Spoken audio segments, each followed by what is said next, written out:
प्रेम काय कधी कसंही कुठेही कुठल्याही वयात होऊ शकतं नाही का?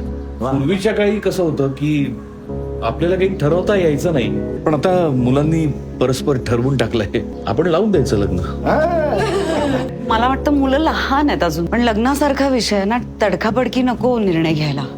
माणूस कळायला वेळ जातो. हे काय बोलतेस तू? वर्ष झालं आम्ही ओळखतो एकमेकांना. आणि आमच्या वाईब्सही मॅच होतात. वाईब्स बदलतात नंतर ओंकार. 5-5 वर्ष एकत्र राहून सुद्धा माणूस कळत नाही.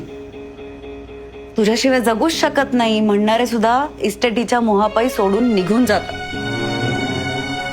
आयुष्याचा प्रश्न आहे ना, पुढे पश्चाताप व्हायला नको म्हणून म्हणते थोडा वेळ घेऊ एवढं. हा घ्या तुम्ही वेळ.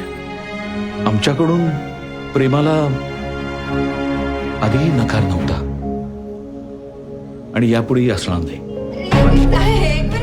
ओंकार म्हणाला तुमचं सगळ्यांचा होकार आहे म्हणून तर आम्ही आलो ना भेटायला. त्यांना वेळ हवाय ना माणूस करण्यासाठी, त्यांना घेऊ दे. एक मिनिट प्लीज जरा जेवण आहे. आता बैठक मोडली तर जेवायचं काय? राहू द्या. आई हे राहिलंच नाही. गोड काही झालं नाही तर कशाला ना मग. ठेवते.